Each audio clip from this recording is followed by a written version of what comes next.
पिछले चैप्टर में हमने ट्रांसफॉर्मर के अंदरूनी काम को समझना शुरू किया था। ये टेक्नोलॉजी का एक अहम हिस्सा है। लार्ज लैंग्वेज मॉडल और एआई की मॉडर्न दुनिया के कई टूल्स के अंदर ये पहली बार 2017 में एक famous paper attention is all you need के साथ आया था। और इस चैप्टर में हम समझेंगे कि अटेंशन मैकेनिज्म है क्या और देखेंगे कि ये डेटा कैसे संसाधित करता है। एक रिकैप करते हैं। आप ये संदर्भ जरूर ध्यान में रखें कि जो मॉडल हम समझ रहे हैं उसका लक्ष्य है टेक्स्ट का एक हिस्सा लेना और अगले शब्द का अंदाजा लगाना। इनपुट टेक्स्ट को छोटे हिस्सों में तोड़ा जाता है जिनको हम टोकन्स कहते हैं और ये अक्सर शब्द या शब्दों का कुछ हिस्सा होते हैं। लेकिन इस वीडियो में एग्जाम्पल को हमारी समझ से आसान बनाने के लिए ये मान लेते हैं कि टोकन्स हमेशा सिर्फ पूरे शब्द ही होते हैं। ट्रांसफॉर्मर का पहला कदम होता है हर टोकन को एक हाई डायमेंशनल वेक्टर के साथ जोड़ना, जिसे हम एम्बेडिंग कहते हैं। अब सबसे जरूरी बात जो आपको ध्यान में रखनी है वो ये है कि कैसे हर मुमकिन एम्बेडिंग इस हाई डायमेंशनल जगह की दिशाएं अपने असली अर्थ से एक जैसी लगती हैं। पिछले चैप्टर में हमने एक एग्जांपल देखा कि कैसे एक दिशा लिंक के अनुरूप होती है, इस तरह से कि स्पेस में एक स्टेप जोड़ना आपको पुल्लिंग संज्ञा की एम्बेडिंग से संबंधित स्त्रीलिंग संज्ञा की एम्बेडिंग तक ले जा सकती है।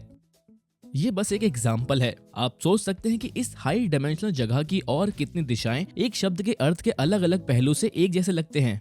ट्रांसफॉर्मर का लक्ष्य है इन एम्बेडिंग्स को प्रकृति की ओर सही करे, जिससे वो एक ही शब्द को कोडित ना करे बल्कि उसका कई ज्यादा गहरा संदर्भ भी निकाल पाए।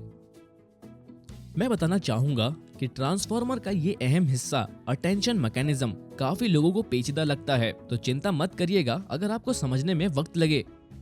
गणना और मैट्रिक्स मल्टीप्लिकेशन से पहले हमें उन एग्जाम्पल्स के बारे में सोचना चाहिए जिनके जैसा बर्ताव हम अटेंशन से चाहते हैं। जैसे कि ये वाक्य लीजिए, धरती चक्कर लगाती है, उसे चक्कर आ गया और काम के चक्कर में मत पड़ो। हम दोनों जानते हैं कि हर वाक्य में चक्कर शब्द का मतलब अलग है, पर ट्रांसफॉर्मर के पहले स्टेप के बाद जो टेक्स्ट को कोदता है और हर टोकन को एक वेक्टर के साथ जोड़ता है, तो ये वेक्टर जो चक्कर के साथ जुड़ा है वो 3 वाक्यों के लिए एक ही जैसा होगा, क्योंकि शुरुआती टोकन्स की एम्बेडिंग एक तरह से लूप टेबल है जो संदर्भ को नहीं जानता। ये सिर्फ ट्रांसफॉर्मर के अगले कदम में होता है कि आसपास की एम्बेडिंग इसको जानकारी दे सके। आपके दिमाग में होगा कि एम्बेडिंग स्पेस में कई अलग अलग दिशाएं हैं जो चक्कर के अलग अलग अर्थ को कोडेड करती है, और ये कि एक अच्छा ट्रेंड अटेंशन ब्लॉक निकालता है कि आपको साधारण एम्बेडिंग में क्या जोड़ना है ताकि वो कॉन्टेक्स्ट फंक्शन के हिसाब से एक स्पष्ट दिशा में चले। एक और एग्जांपल में टावर शब्द की एम्बेडिंग लीजिए। ये काफी आम और अस्पष्ट दिशा है इस जगह जो बड़े और लंबे संज्ञा शब्द के साथ जुड़ी है। अगर इस शब्द के पहले आईफिल लिखा होता तो आप सोच सकते थे तो मैकेनिज्म इस वेक्टर को अपडेट करेगा ताकि वो उस दिशा में इशारा करे जो आईफिल टावर को कोडित कर सके, जो शायद पेरिस, फ्रांस और स्टील से बनी चीजों के वेक्टर से मेल खाता हो। अगर उससे पहले मिनिएचर शब्द लिखा होता तो वेक्टर को अपडेट किया जाता जिससे वो बड़ी और लंबी चीजों से ना जोड़ा जाए। सिर्फ एक शब्द के अर्थ को बेहतर करने के अलावा अटेंशन ब्लॉक मॉडल को एक एम्बेडिंग की जानकारी को दूसरे तक पहुंचाने की इजाजत देता है, खासकर वो जो दूर हैं, और उस जानकारी के साथ जो एक शब्द से ज्यादा भरपूर हो। पिछले चैप्टर में हमने देखा कि जब सारे वेक्टर नेटवर्क के जरिए निकलते हैं अटेंशन ब्लॉक के साथ, तो जो आप अगले टोकन का अंदाजा लगाने के लिए गणना करते हैं वो सीक्वेंस के आखिरी वेक्टर का फंक्शन होता है। एग्जाम्पल के तौर पर सोचिए कि आप जो टेक्स्ट डालते हैं वो एक रहस्यमय किताब हो जहां अंत के करीब लिखा हो इसलिए खूनी था। अगर मॉडल अगले शब्द का एकदम सही अंदाजा लगा ले तो क्रम के आखिरी वेक्टर जो बस था शब्द की एम्बेडिंग से शुरू हुआ था उसको सारे अटेंशन ब्लॉक के जरिए अपडेट होना पड़ेगा ताकि वो किसी एक शब्द से ज्यादा दर्शा पाए, किसी तरह से पूरे संदर्भ से सारी जानकारी कोडित करते हुए जो अगले शब्द के अंदाजे के लिए उचित हो। गणना को समझने के लिए एक आसान एग्जाम्पल लेते हैं। सोचिए कि इनपुट फ्रेज है नीला रोएदार प्राणी घूमा किसी हरे जंगल में, और फिलहाल मान लेते हैं कि हम सिर्फ उस अपडेट पर ध्यान दे रहे हैं जिसमें विशेषण अपनी अनुकूलित संज्ञा का मतलब सही करते हैं। जो मैं अब समझाने वाला हूँ उसे हम एक सिंगल हेड ऑफ अटेंशन कहते हैं, और आगे हम देखेंगे कि कैसे अटेंशन ब्लॉक में कई सारे अलग अलग हेड्स होते हैं समांतर चलते हुए। शुरुआत में हर शब्द की एम्बेडिंग एक हाई डायमेंशनल वेक्टर होता है जो सिर्फ उसी शब्द का मतलब कोडित करता है बिना किसी संदर्भ के। वैसे ये पूरा सच नहीं है, वो शब्द की पोजीशन भी कोडित करता है। पोजीशंस को कोडित करने के खास तरीके पर काफी कुछ कहने को है, पर अभी बस ये जानिए कि इस वेक्टर की एंट्रीज ये बताने के लिए काफी है कि शब्द क्या है और संदर्भ में कहाँ आता है। चलिए इन एम्बेडिंग्स को लेटर ई से अंकित करते हैं। लक्ष्य ये है कि गणना का क्रम कुछ नए और बेहतर एम्बेडिंग्स निकाले जिसमें संज्ञा अपने अनुकूलित विशेषण का मतलब सोख ले। डीप लर्निंग के खेल में हम चाहते हैं कि ज्यादातर गणना मैट्रिक्स वेक्टर प्रोडक्ट जैसी दिखे, जहां मैट्रिसेस ट्यूनेबल वेट से भरे हैं जो मॉडल के डेटा के आधार पर सीखता है।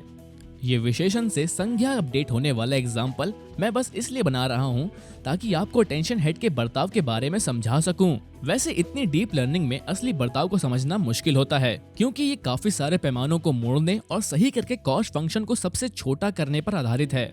बस हम इस प्रोसेस में जुड़े पैमानों से भरे कई मैट्रिसेस से गुजरते हैं, तो इसके काम को बताने वाले एक काल्पनिक एग्जाम्पल को लेकर चलना मददगार होता है। प्रोसेस के पहले चरण में आप हर संज्ञा शब्द को प्राणी मान सकते हैं जो सवाल करता है, हे क्या मेरे सामने कोई विशेषण है? और शब्द रोएदार और नीला जवाब देते हैं, हाँ मैं एक विशेषण हूँ और इस पोजीशन पर हूँ। ये सवाल और एक वेक्टर के तौर पर कोडित होता है, नंबरों की सूची की तरह, जिसे हम शब्द की क्वेरी वेक्टर कहते हैं। हालांकि इस क्वेरी वेक्टर का आकार एम्बेडिंग वेक्टर से काफी छोटा होता है, जैसे सिर्फ 128। इस क्वेरी को निकालना WQ नाम के एक स्पष्ट मैट्रिक्स को लेने और एम्बेडिंग से गुना करने की तरह है। चीजें आसान करते हुए हम इस क्वेरी वेक्टर को Q कहेंगे, और जब भी आप इस तरह मुझे एरो के बगल में मैट्रिक्स को लिखते देखें तो इसका मतलब है कि एरो के शुरुआती वेक्टर से मैट्रिक्स का गुना करने पर आपको एरो के आखिरी वाला वेक्टर मिलता है। इस केस में आप मैट्रिक्स को संदर्भ के सभी एम्बेडिंग से गुना करते हैं और हर टोकन के लिए एक क्वेरी वेक्टर बनाते हो। इस मैट्रिक्स की एंट्रीज मॉडल के पैमाने होते हैं, जिसका मतलब है कि असली बर्ताव डेटा से सीखा जाता है, और असल में ये मैट्रिक्स एक विशेष अटेंशन हेड में क्या करता है ये समझाना मुश्किल होता। लेकिन हमारे एग्जाम्पल के लिए हम ये सोच सकते हैं कि क्वेरी मैट्रिक्स संज्ञा की एम्बेडिंग्स को एक छोटी क्वेरी स्पेस की दिशाओं में रेखांकित करता है, जो विशेषण को पहली पोजीशन में ढूंढने की धारणा को उदित करता है। अब बाकी एम्बेडिंग्स के साथ ये क्या करता है किसको पता, शायद वो उनके साथ एक और लक्ष्य हासिल करने की कोशिश करता हो। फिलहाल हमारा ध्यान सिर्फ संज्ञा पर है। साथ ही इससे जुड़ा एक दूसरा मैट्रिक्स भी होता है जिसे की मैट्रिक्स कहते हैं। उसे भी आप हर एक एम्बेडिंग से गुना करते हैं। इस एक वेक्टर का एक दूसरा क्रम भी बनता है जिसे कीज कहते हैं। डराने में कीज को क्वेरीज का जवाब देने वाला समझना चाहिए। ये की मैट्रिक्स भी ट्यूनेबल पैमानों से भरे होते हैं और क्वेरी मैट्रिक्स की तरह ही ये एम्बेडिंग्स वेक्टर को उसी छोटे आकार की जगह में अंकित करते हैं। आप कीज को क्वेरीज के साथ मेल खाता तब देखते हैं जब वो एक दूसरे के साथ सीध में हो। हमारे एग्जाम्पल में की मैट्रिक्स रोएदार और नीले जैसे विशेषणों को ऐसे वेक्टर में अंकित करेगा जो प्राणी शब्द द्वारा दी गई क्वेरीज के साथ सीध में हो। ये देखने के लिए कि हर की हर क्वेरी से कितना मिलती है, आप हर मुमकिन की क्वेरी जोड़े के बीच डॉट प्रोडक्ट निकालते हैं। मैं कल्पना करूंगा एक ग्रिड जो डॉट से भरी है, जहां बड़े डॉट्स बड़े डॉट प्रोडक्ट को दिखाते हैं, यानी वो जगह जहां कीज और क्वेरी सीध में हैं। हमारे एडजेक्टिव नाउन एग्जाम्पल में जो इसकी तरह दिखेगा, अगर रोएदार और नीला दी गई कीज प्राणी के क्वेरीज के साथ सीध में हो तो इन दोनों जगह के डॉट प्रोडक्ट कोई बड़े पॉजिटिव नंबर ही होंगे।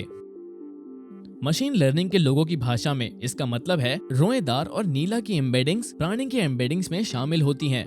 इसके विपरीत किसी और शब्द जैसे किसी की और प्राणी की क्वेरी के बीच का डॉट प्रोडक्ट कोई छोटी या नेगेटिव वैल्यू हो सकती है जो दिखाती है कि ये दोनों एक दूसरे से असंबंधित हैं।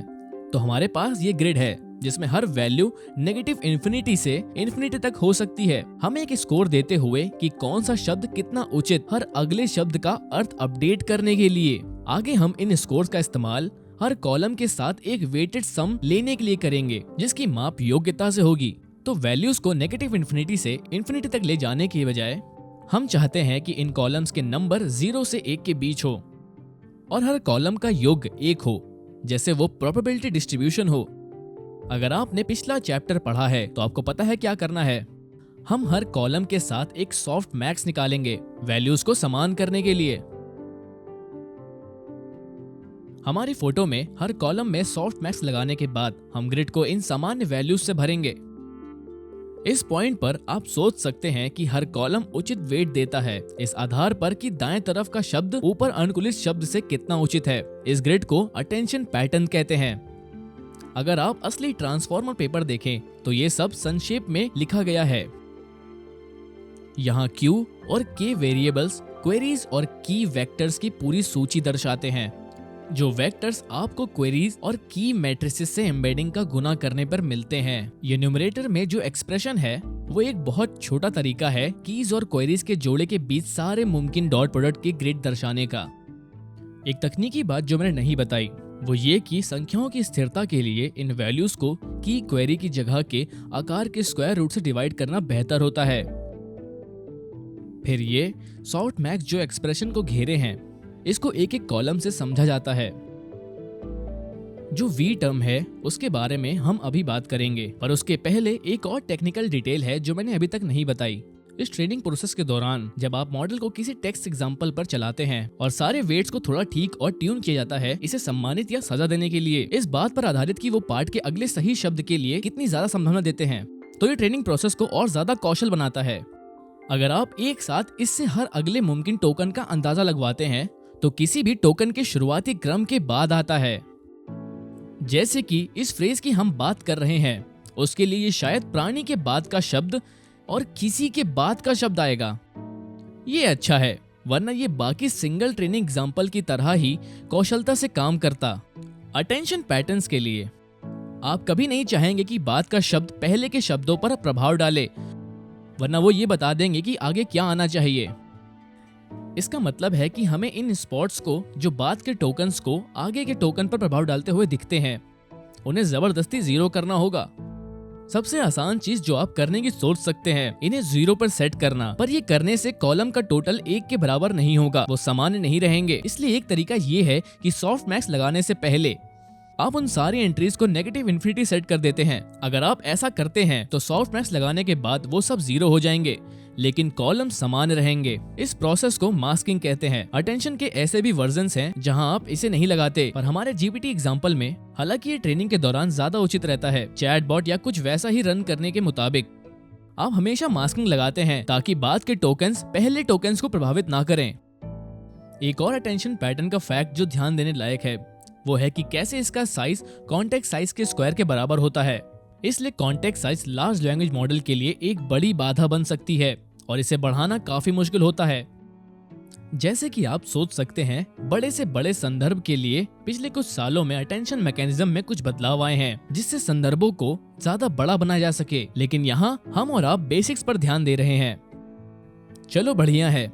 इस पैटर्न की गणना करने से मॉडल ये समझता है कि कौन से शब्द किन शब्दों के लिए उचित हैं। अब आपको एम्बेडिंग्स को सच में अपडेट करना होगा जिससे एक शब्द अपने बाकी उचित शब्दों को जानकारी दे सके। जैसे कि आप चाहते हैं कि रोएदार की एम्बेडिंग प्राणी को कुछ इस तरह से बदले जो इसे 12,000 डायमेंशनल एम्बेडिंग स्पेस से अलग हिस्से में ले जाए, जो खासकर एक रोएदार प्राणी को कोडित कर सके। अब मैं आपको ये करने का सबसे सीधा तरीका बताऊंगा। हालांकि एक तरीका जिसे ये सुधारता है वो होता है मल्टी हेडेड अटेंशन के संदर्भ में। ये सीधा तरीका है एक तीसरा मैट्रिक्स इस्तेमाल करने का जिसे वैल्यू मैट्रिक्स कहते हैं, जो आप पहले शब्द की एम्बेडिंग जैसे रोएदार से मल्टीप्लाई करते हैं। इससे मिले पैमानों को वैल्यू वेक्टर कहते हैं और इसे आप दूसरे शब्द की एम्बेडिंग में जोड़ते हैं। इस केस में ये प्राणी की एम्बेडिंग में जोड़ा जाता है। ये वैल्यू वेक्टर भी एम्बेडिंग्स के जैसे ही हाई डायमेंशनल जगह में रहता है। जब इस वैल्यू मैट्रिक्स को किसी शब्द की एम्बेडिंग से गुना करते हैं तो आप ऐसे समझिए कि अगर ये शब्द किसी और शब्द के अर्थ को सुधारने के लिए उचित है तो दूसरे शब्द की एम्बेडिंग में ऐसा क्या जोड़ना चाहिए जो इसे दर्शा सके। अपने डायग्राम पर वापस आते हुए कीज और क्वेरीज को एक तरफ रखते हैं क्योंकि जब आप अटेंशन पैटर्न को निकाल लेंगे तो उनका काम खत्म हो जाएगा। तो आप इस वैल्यू मैट्रिक्स को हर एक एम्बेडिंग से गुना करते हैं वैल्यू वेक्टर्स का क्रम निकालने के लिए। आप इन वैल्यू वेक्टर्स को अनुरूप कीज के साथ जुड़ा हुआ सोच सकते हैं। इस डायग्राम के हर कॉलम के लिए आप हर वैल्यू वेक्टर को उस कॉलम के अनुरूप वेट से मल्टीप्लाई करते हैं जैसे कि यहाँ प्राणी की एम्बेडिंग के नीचे आप रोएदार और नीला के वैल्यू वेक्टर्स के बड़े भाग जोड़ेंगे, जबकि बाकी सारे वैल्यू वेक्टर्स 0 हो जाएंगे या लगभग 0 के करीब। और आखिरकार जिस तरह से इस कॉलम से संबंधित एम्बेडिंग को अपडेट करना है, जो पहले बिना किसी संदर्भ के अर्थ कोडित करते थे, उसके लिए आप कॉलम की दोबारा बढ़ी हुई वैल्यूज को जोड़ देते हैं, एक बदलाव उत्पन्न करते हुए, जिसे मैं डेल्टा ई कहूंगा, और फिर ये असली एम्बेडिंग में जोड़ी जाती है। इसका परिणाम एक ज्यादा शुद्ध वेक्टर होगा जो बेहतर संदर्भ में अर्थ को कोडित करेगा, जैसे कि रोएदार नीला प्राणी। जाहिर है आप ये सिर्फ एक एम्बेडिंग के साथ नहीं करते, आप यही वेटेड सम इस तस्वीर के हर कॉलम पे लगाते हैं, जो बदलाव का एक क्रम देता है। सारे बदलाव को अनुरूप एम्बेडिंग्स के साथ जोड़ने पर शुद्ध एम्बेडिंग्स का एक नया क्रम मिलता है, अटेंशन ब्लॉक से बाहर आते हुए। इस पूरे प्रोसेस को एक साथ देखें तो इसे सिंगल हेड ऑफ अटेंशन कहते हैं।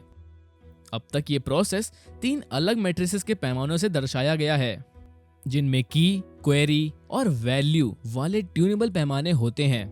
अब मैं स्कोर कीपिंग के साथ पिछले चैप्टर में जाना चाहूंगा, जहां हम GPT-3 के नंबरों का इस्तेमाल करके मॉडल के कुल पैमाने गिनते हैं। इन की और क्वेरीज मैट्रिसेस में 12,288 कॉलम्स होते हैं, जो एम्बेडिंग डायमेंशंस के बराबर होते हैं, और 128 रोज जो की क्वेरी स्पेस की छोटी डायमेंशंस के बराबर होती हैं। ये हमें हर एक के लिए लगभग 15 लाख पैमाने देते हैं। अगर आप वैल्यू मैट्रिक्स को देखें तो अब तक जो मैंने समझाया है उससे लगता है कि ये स्क्वायर मैट्रिक्स है, जिसमें 12,288 कॉलम्स और 12,288 रोज हैं, क्योंकि इसके इनपुट और आउटपुट दोनों इस बड़ी एम्बेडिंग स्पेस में रहते हैं।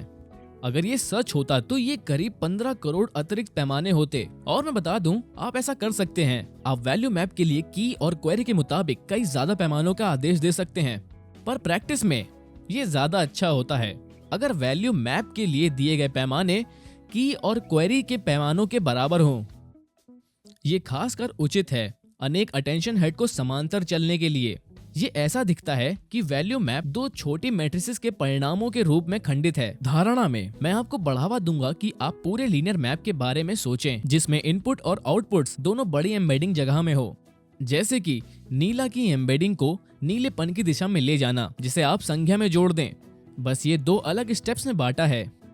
दाएं तरफ में जो पहली मैट्रिक्स है उसके पास कम रोज हैं, जो लगभग की क्वेरी स्पेस की जितनी ही होती है। इसका मतलब आप ऐसे सोच सकते हैं कि बड़ी एम्बेडिंग वेक्टर को एक छोटी जगह पर अंकित किया जा रहा है। ये पारंपरिक नाम नहीं है, पर मैं इसे वैल्यू डाउन मैट्रिक्स कहूंगा। दूसरी मैट्रिक्स इस छोटी जगह से वापस एम्बेडिंग जगह पर अंकन करती है, उन वेक्टर्स को बनाते हुए जो आप असली अपडेट करने के लिए इस्तेमाल करते हैं। मैं इसे वैल्यू अप मैट्रिक्स कहूंगा, जो फिर से पारंपरिक नाम नहीं है। अक्सर पेपर में आपको ये थोड़ा अलग लिखा दिखेगा, मैं उस पर भी अभी आऊंगा। मेरे हिसाब से ये चीजों को थोड़ा ज्यादा पेचीदा कर देता है। लीनियर अलजेब्रा की भाषा में कहें तो हम पूरे वैल्यू मैप को निचले पद की ट्रांसफॉर्मेशन तक सीमित कर रहे हैं। पैमानों की गिनती पर वापस आएं तो इन चारों मैट्रिसेस का आकार बराबर होता है, और इन सबको जोड़ने पर एक अटेंशन हेड के लिए लगभग 63 लाख पैमाने बनते हैं। एक छोटी सी बात थोड़ा और सटीक होने के लिए, जो अब तक समझाया गया है उसे लोग सेल्फ अटेंशन हेड कहते हैं। ये उस किस्म से अलग है जो बाकी मॉडल्स में होता है, जिसे क्रॉस अटेंशन कहते हैं। ये हमारे जीपीटी एग्जाम्पल के लिए उपयुक्त नहीं है, पर अगर आपको जानना है तो क्रॉस अटेंशन उन मॉडल्स में होता है जो 2 अलग प्रकार का डेटा संसाधित करते हैं, जैसे एक भाषा का टेक्स्ट और दूसरी भाषा का टेक्स्ट जो ट्रांसलेशन के दौरान उत्पन्न होता है, या फिर स्पीच की ऑडियो और उसकी स्क्रिप्ट। एक क्रॉस अटेंशन हेड लगभग सेम दिखता है, सिर्फ ये फर्क है कि की और क्वेरी के मैप अलग अलग डेटा पर काम करते हैं। जैसे कि ट्रांसलेशन कर रहे मॉडल में कीज एक भाषा से आती है और क्वेरीज दूसरी से, और अटेंशन पैटर्न ये बता देगा कि एक भाषा का कौन सा शब्द दूसरी भाषा के शब्दों से संबंधित है। और इस चीज में मास्किंग की जरूरत नहीं पड़ती, क्योंकि यहाँ ऐसा नहीं दिया होता कि बाद के टोकन्स पहले के टोकन्स को प्रभावित करेंगे। अब सेल्फ अटेंशन पर वापस आते हुए, अगर आपको अब तक सब समझ आ गया है और आप यहीं रुक जाते हैं तो आपको अटेंशन का सार समझ में आ जाएगा। अब बस यही समझना बचा है कि आप ये प्रोसेस कई बार कैसे करते हैं। अपने एग्जाम्पल में हमने ध्यान दिया है कि विशेषण संज्ञा को अपडेट करे, पर बिल्कुल कई तरीके हैं जिनसे संदर्भ किसी शब्द के अर्थ पर प्रभाव डालता है। अगर उन्होंने भेड़ दी शब्दों के बाद कार शब्द आता है तो ये उस कार के आकार और बनावट के लिए कुछ संकेत लाता है, और कई सारे संघ व्याकरण से घिरे नहीं होते। अगर एक टेक्स्ट में जादू शब्द संजू के करीब हो तो ये शाकालाका बूम बूम की ओर इशारा करता है। वहीं अगर यहाँ फिल्म, मुंबई और संजय शब्द होते तो शायद संजू की एम्बेडिंग अपडेट होकर ये संजय दत्त के बारे में बताएगा। जिन तरीकों से आप संदर्भ बदलने की सोचते हैं उनमें की और क्वेरी मैट्रिसेस के पैमाने अलग होंगे ताकि वो अलग अटेंशन पैटर्न्स ले सकें। और हमारे वैल्यू मैप के पैमाने एम्बेडिंग्स में क्या जोड़ेगा इस आधार पर अलग होंगे। और फिर से प्रैक्टिस में इन मैप का असली बर्ताव समझना मुश्किल होता है, जहां वेट्स वही करते हैं जो मॉडल उनसे करवाता है ताकि वो अगले टोकन का अंदाजा लगाने के अपने लक्ष्य को हासिल कर सके। जैसे मैंने पहले कहा था, जो भी हमने समझा वो एक सिंगल हेड ऑफ अटेंशन है और ट्रांसफॉर्मर के अंदर मौजूद फुल अटेंशन ब्लॉक में मल्टी हेडेड अटेंशन होते हैं, जहां आप ऐसे कई ऑपरेशन साथ साथ चलाते हैं जिसमें सबकी अपने की, क्वेरी और वैल्यू मैप्स होते हैं। जैसे कि GPT-3 अपने हर ब्लॉक के अंदर 96 अटेंशन हेड इस्तेमाल करता है और हर हेड थोड़ा कंफ्यूजिंग होता है। ये काफी ज्यादा है समझाने के लिए। साफ शब्दों में समझाऊं तो आपके पास 96 अलग अलग कीज और क्वेरीज मैट्रिसेस होते हैं जो 96 अलग अटेंशन पैटर्न्स बनाते हैं। फिर हर हेड के पास अपने अलग वैल्यू मैट्रिसेस होते हैं जो वैल्यू वेक्टर्स के 96 क्रम बनाते हैं। ये सब जोड़े जाते हैं अनुरूप अटेंशन पैटर्न्स को वेट की तरह इस्तेमाल करते हुए। इसका मतलब कि संदर्भ की हर पोजीशन यानी हर टोकन के लिए हर हेड एक प्रस्तावित बदलाव देता है उस पोजीशन की एम्बेडिंग में जोड़ने के लिए। तो आप उन सारे प्रस्तावित बदलाव को जोड़ देंगे हर हेड के लिए और फिर उसका परिणाम उस पोजीशन की एम्बेडिंग में जोड़ दिया जाएगा। ये पूरा सम एक हिस्सा होगा मल्टी हेडेड अटेंशन ब्लॉक से निकले आउटपुट का, जो रिफाइंड एम्बेडिंग्स में से एक है जो अटेंशन ब्लॉक के एंड में मिलती है। ये सब वापस थोड़ा मुश्किल लग सकता है, तो आप इसे समझने के लिए थोड़ा वक्त ले सकते हैं। पूरा सारांश ये है कि कई अलग हेड्स को साथ चलाने से आप मॉडल को कई तरीके याद कराने की क्षमता देते हैं, जिससे संदर्भ का अर्थ बदलता है।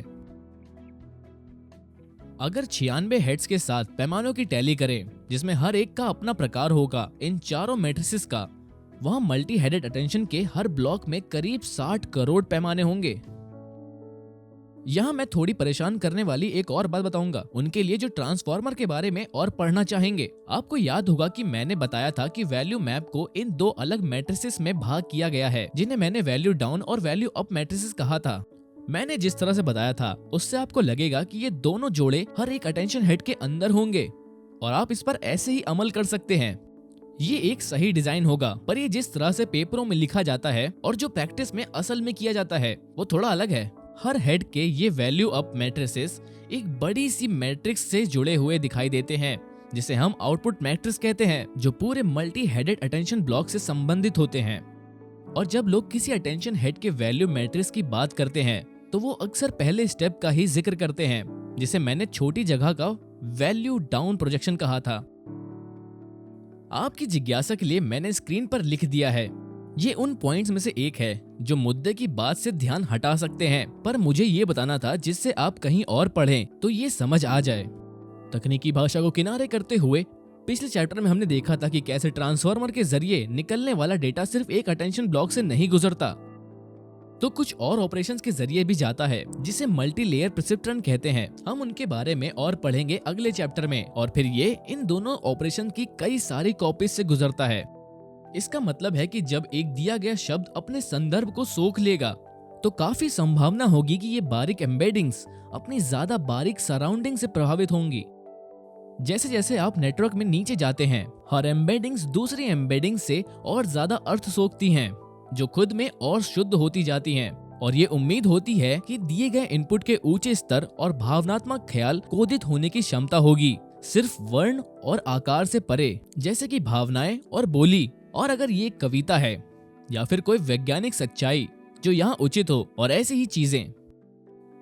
एक बार फिर स्कोर कीपिंग की तरफ देखें तो GPT-3 में 96 अलग लेयर्स हैं, तो सारे की, क्वेरीज और वैल्यू पैमानों को 96 से गुना किया जाता है, जिसका परिणाम 58 करोड़ अलग पैमानों के ठीक नीचे आता है, जो सारे अटेंशन हेड के लिए होता है। इसका सटीक जवाब तो मुश्किल है, पर यह पूरे नेटवर्क के 175 अरब पैमानों का सिर्फ 1/3 हिस्सा है। तो भले ही अटेंशन सबका ध्यान खींचता है, फिर भी ज्यादातर पैमाने इन स्टेप के बीच बसे ब्लॉक से आते हैं। अगले चैप्टर में हम और आप उन ब्लॉक्स और उनके ट्रेनिंग प्रोसेस के बारे में ज्यादा बात करेंगे। अटेंशन मैकेनिज्म की सफलता का एक बड़ा हिस्सा उसका कोई स्पष्ट बर्ताव नहीं है, बल्कि ये है कि ये काफी ज्यादा समांतर है। यानी आप जीपीयूज के इस्तेमाल से कम टाइम में ज्यादा गणना कर सकते हैं। पिछले 1 या 2 दशकों में डीप लर्निंग की सबसे बड़ी सीख ये रही है कि सिर्फ स्तर बढ़ाने से ही मॉडल के काम करने की क्षमता में काफी सुधार आया है, जिससे समांतर चीजों पर काफी फायदा होता है, जिससे आप ऐसी गणना कर पाते हैं। अगर आपको इसके बारे में और जानना है तो मैंने डिस्क्रिप्शन में काफी लिंक्स डाले हैं। खासकर आंद्रे करपतीज या क्रिस ओला का काम हीरा होता है। इस वीडियो में मैं बस अटेंशन के मौजूदा फॉर्म पर बात करना चाहता था, पर अगर आपको इसका इतिहास जानना है और कैसे आप इसे एक नया अंदाज दे सकते हैं तो मेरे दोस्त विवेक ने कुछ वीडियोस डाले हैं इसको और समझाते हुए। साथ ही the art of the problem channel से ब्रिट क्रूज ने काफी अच्छी वीडियोस बनाई है लार्ज लैंग्वेज मॉडल्स के इतिहास पर।